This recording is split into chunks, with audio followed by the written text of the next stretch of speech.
bahwa sejak beredarnya isu ada reshuffle beberapa menteri, termasuk Ibu Sri Mulyani, bahwa pemerintah dalam waktu dekat, dalam hal ini Presiden, belum ada rencana melakukan reshuffle.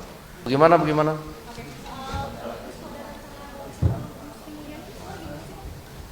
Ya, saya sudah menjawab di beberapa media dan saya juga sudah melakukan konfirmasi kepada pihak pemerintah bahwa sejak beredarnya isu ada reshuffle beberapa menteri, termasuk Ibu Sri Mulyani, bahwa pemerintah dalam waktu dekat, dalam hal ini Presiden, belum ada rencana melakukan reshuffle. Pertanyaan ini saya sampaikan sebagai pimpinan DPR kepada pemerintah untuk menjelaskan juga kepada konstituen di lapangan, yang kemudian juga karena dinamika di media itu banyak yang kemudian sama seperti ini memberitakan apakah benar ada reshuffle menteri ini menteri itu, termasuk Bu Sri Mulyani.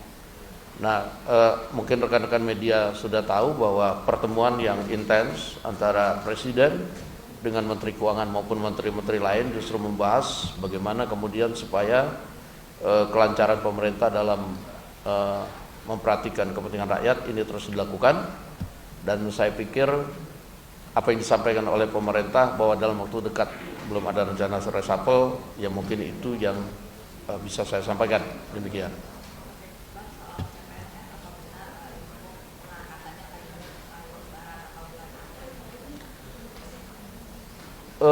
Saya beberapa minggu kemarin itu sebagai pimpinan DPR bersama dengan beberapa kawan-kawan dari DPR itu sudah melakukan pertemuan dengan pihak pemerintah dalam rangka memberikan masukan kepada pemerintah.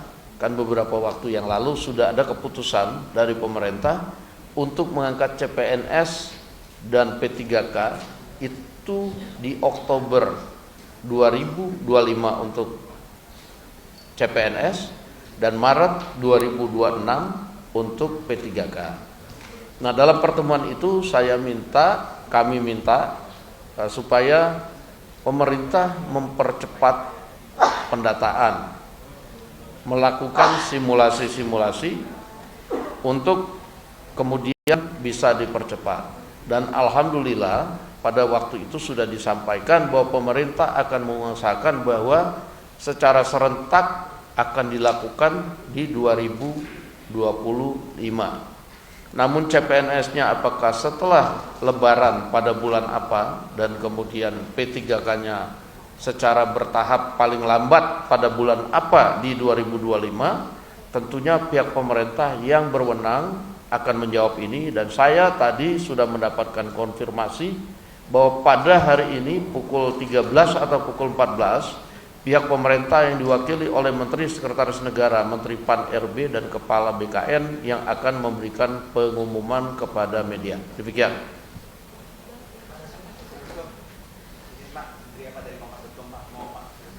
Pak MK menyatakan sudah mengirimkan surat Pak pada pemerintah dan DPR soal adanya gugatan redemonisasi rupiah. Pak, apakah sudah menerima Pak? Dan dalam risalahnya kan DPR diminta mempersiapkan risalah ketika nanti mengugatkan itu bergulir Pak. Apakah sudah mulai ada pembahasan? Yang pertama, surat baru kita terima kemarin dan kita harus mengadakan rapat pimpinan untuk kemudian melalui mekanisme akan melakukan persiapan-persiapan seandainya diminta oleh MK. Itu saja yang bisa saya sampaikan.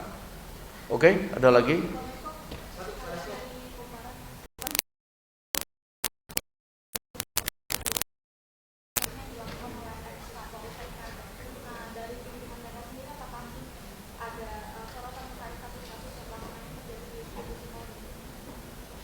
Ya, kalau khusus untuk kasus itu kami selaku pimpinan DPR sudah melakukan komunikasi dengan Kepala Kepolisian Republik Indonesia, menyampaikan dari teman Komisi 3 DPR dan kepolisian, dan tentu dijawab juga Polri bahwa Kapolri dalam hal ini akan bertindak tegas dalam menyelesaikan kasus ini baik dari sisi etika maupun pidananya. Demikian.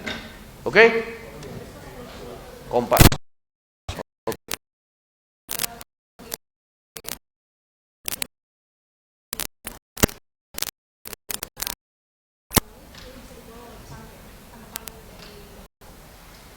Saya baru mendengar itu, tapi kemudian saya belum tahu sikap pemerintah lebih lanjut mengenai itu. Nah, jadi sampai dengan belum ada keputusan resmi, saya belum bisa mengomentari, dan tentunya nanti komisi teknis di DPR yang akan melakukan rapat-rapat dengan menteri terkait, dan tentunya menteri terkait akan memberikan penjelasan DPR, kemudian akan memberikan kepada menteri. Terima kasih. Revisi Undang-Undang Tentara Nasional Republik Indonesia. Seperti kita tahu bahwa dalam beberapa waktu ini telah terjadi dinamika mengenai revisi Undang-Undang Tentara Nasional Republik Indonesia, dan kami cermati bahwa di publik, di media sosial itu beredar draft-draft yang berbeda dengan yang dibahas di Komisi 1 DPR RI. Nah, untuk itu hari ini kami akan menjelaskan kepada publik melalui rekan-rekan media beberapa pasal yang sebenarnya yang pada saat ini sedang dibahas di Komisi 1 DPR RI. Yang pertama, ada 3 pasal. 3 pasal yang kemudian masuk dalam revisi Undang-Undang Tentara Nasional Republik Indonesia. 3 pasal itu terdiri dari pasal 3, yaitu mengenai kedudukan TNI. Jadi ini sifatnya internal, yaitu ayat 1 misalnya, dalam pengerahan dan penggunaan kekuatan militer, TNI berkedudukan di bawah Presiden. Itu tidak ada perubahan. Kemudian ayat 2-nya, kebijakan dan strategi pertahanan serta dukungan administrasi yang berkaitan dengan aspek perencanaan strategis TNI itu berada di dalam koordinasi Kementerian Pertahanan. Ini pasal dibuat supaya semua sinergis dan lebih rapi dalam administrasinya. Kemudian pasal 53 itu tentang usia pensiun, yang mengacu pada undang-undang institusi lain. Ada kenaikan batas usia pensiun, yaitu bervariatif antara 55 tahun sampai dengan 62 tahun. Dan ini perinciannya kita akan bagikan kepada teman-teman media sebentar lagi. Kemudian pasal ketiga, yaitu pasal 47, yaitu prajurit dapat menduduki jabatan pada kementerian atau lembaga. Jadi prajurit aktif dapat menduduki jabatan pada kementerian lembaga. Pada saat ini sebelum direvisi ada 10, kemudian ada penambahan karena di masing-masing institusi di undang-undangnya dicantumkan, sehingga kita masukkan ke dalam revisi Undang-Undang TNI, seperti Kejaksaan Agung misalnya, karena ada di situ Jaksa Agung Pidana Militer yang di Undang-Undang Kejaksaan itu jabat oleh TNI, di sini kita masukkan. Kemudian untuk pengelola perbatasan, karena itu beririsan dengan tugas pokok dan fungsi. Dan ini bisa dilihat nanti pada draft yang akan kita bagikan ke kawan-kawan media. Kemudian selain itu pada pasal 47 ayat 2, selain menduduki jabatan pada kementerian atau lembaga sebagai pada mana dimaksud pada ayat 1 yang tadi saya sudah terangkan, prajurit dapat menduduki jabatan sipil lainnya setelah mengundurkan diri atau pensiun dari dinas aktif keprajuritan. Jadi dalam revisi Undang-Undang TNI itu hanya ada 3 pasal, yaitu pasal 3, pasal 53, dan pasal 47. Jadi nggak ada pasal-pasal lain yang kemudian di draft yang beredar di media sosial itu saya lihat banyak sekali. Dan kemudian kalaupun ada pasal-pasal yang sama yang kita sampaikan, itu juga isinya sangat jauh berbeda. Demikian rekan-rekan media sekalian, sebentar nanti kita akan bagikan draft yang pada saat ini sedang direvisi di Komisi 1. Demikian dari saya. Mungkin ada tambahan Pak Utut selaku pimpinan Komisi 1. Silakan. Terima kasih Pak Dasko, Wakil Ketua DPR RI yang selalu ada di setiap harinya di DPR. Ibu Bapak, yang perlu saya sampaikan bahwa dari konsep hukum acara dan mekanisme semua sudah terpenuhi. Perihal pasalnya tadi sudah disampaikan.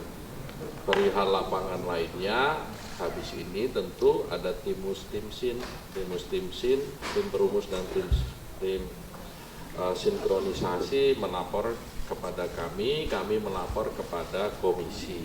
Setelah itu raker. Hanya itu yang bisa saya sampaikan. Sekali lagi, ketika hukum acara dan mekanisme semua sudah terpenuhi, tentunya semuanya tidak ada yang bisa menjadi sesuatu yang saudara-saudara ragukan. Terima kasih. Baik. Jika ada pertanyaan dari Oke, Kompas TV.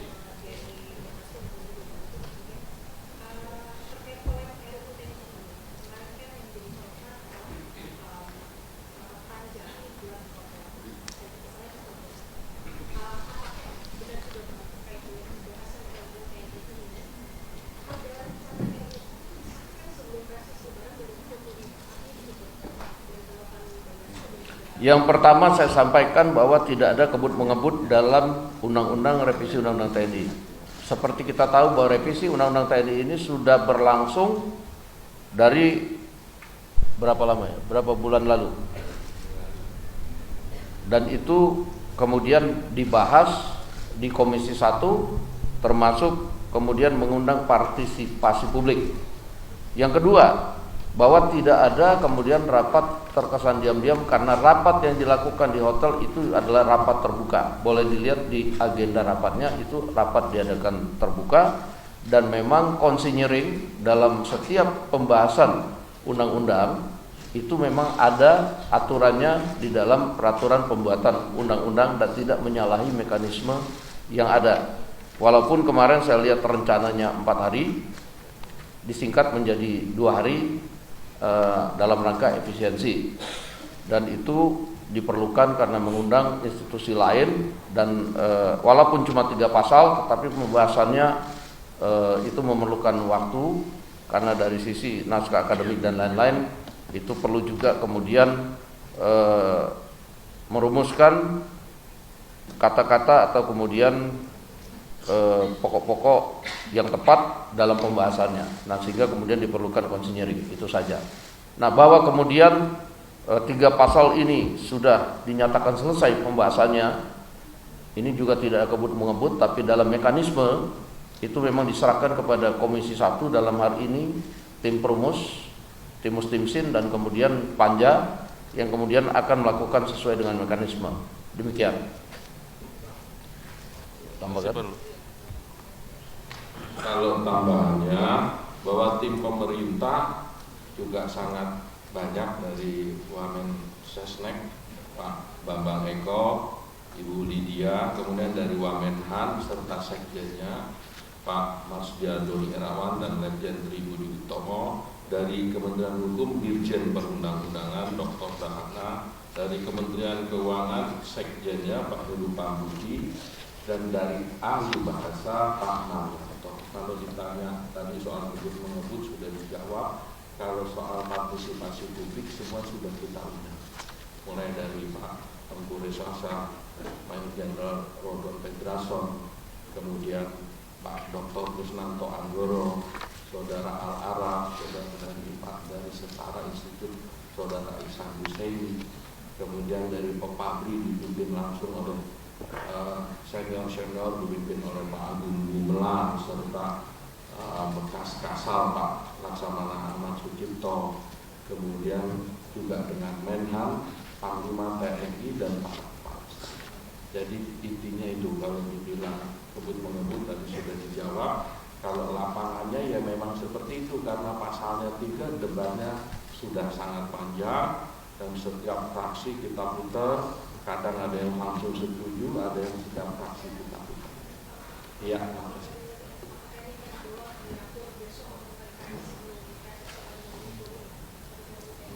Pertanyaan ke saya Pak, kepada Dasku. Ya, bahwa pertanyaan itu saya pikir itu adalah kewenangan di DPR sesuai dengan mekanisme yang ada. Apabila sudah selesai mungkin bisa dibawa, apabila kemudian tim-timnya belum selesai ya mungkin belum bisa dibawa, itu saja.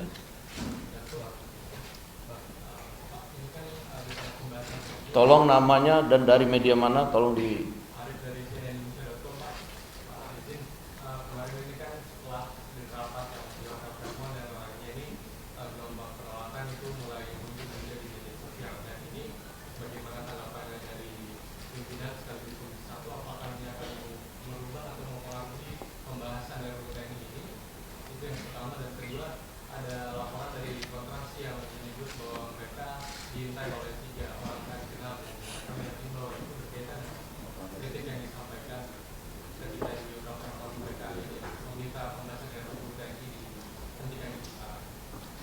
Yang pertama, kami memonitor penolakan-penolakan di media sosial maupun media massa. Nah, untuk itulah konferensi pers itu dilaksanakan pada hari ini untuk menjelaskan. Karena penolakan-penolakan yang saya lihat di media sosial itu substansi dan masalah dari pasal-pasal yang ada itu sangat banyak yang tidak sesuai dengan yang dibahas. Nah, hari ini kami menjelaskan bahwa hanya 3 pasal dan pasal-pasal ini kalau dilihat hanya untuk penguatan internal ke dalam dan lebih kemudian memasukkan yang sudah ada ke dalam undang-undang supaya tidak ada pelanggaran undang-undang, justru itu. Nah, bahwa kemudian ada yang berkembang tentang ada dui fungsi TNI dan lain-lain, saya rasa kalau sudah lihat pasal-pasalnya sudah jelas bahwa kami juga di DPR akan menjaga supremasi sipil dan lain-lain, dan tentunya rekan-rekan dapat membaca nanti dan dapat menilai tentang apa yang kemudian direvisi. Kemudian tadi tentang pertanyaan mengenai dari teman-teman di Kontras, ya saya belum bisa komentar karena kita juga tidak tahu apakah itu kemudian dari mana, dan kalau memang merasa terganggu ya laporkan saja kepada pihak yang penegak hukum, begitu. Terima kasih. Saya rasa sudah cukup. Kalau soal substansi kan sudah dari awal kita jelaskan. Kalau yang insiden kemarin kita juga nggak tahu siapa orangnya. Yang jelas kita semua mengundang, semua sudah. Kalau semua dalam posisi ini menolak, ini mendukung, itu tidak dalam posisi kami sebagai pembuat undang-undang. Tetapi masukannya sangat kita perhatikan. Kalau kekhawatiran Ibu Syardi saya sudah berkali-kali bicarakan, justru ini melimitasi. Dan pertemuan dengan Panglima TNI pada rapat Kamis minggu silam itu tegas, kesimpulannya hanya satu, bahwa dari undang-undang ini jelas supremasi sipil dalam konsep negara demokrasi. Yang berikut saya tambahkan bahwa di media massa sebelumnya juga sudah beredar bahwa ada pembahasan RUU TNI di Hotel Fairmont. Itu sehari sebelum itu kemudian sudah beredar di media massa. Saya pikir karena itu terbuka, kalau seandainya dari teman-teman NGO ada yang ingin memberikan masukan, kemudian memberikan saja pernyataan atau surat resmi untuk ikut, saya pikir kemarin nggak ada masalah. Nah, cuman pada waktu mendatangi hotelnya kan itu tidak memberitahukan. Dan kemudian kalau ada insiden itu ada di luar kekuasaan yang sedang membahas, karena kita tidak tahu bahwa di luar kemudian ada kejadian seperti itu. Pada hari ini saya juga menerima perwakilan dari teman-teman NGO untuk berdiskusi, karena mereka minta kemarin untuk ditemui. Terima kasih. Saya pikir cukup. Terima kasih atas kehadirannya. Selamat berpuasa. Wassalamualaikum warahmatullahi wabarakatuh.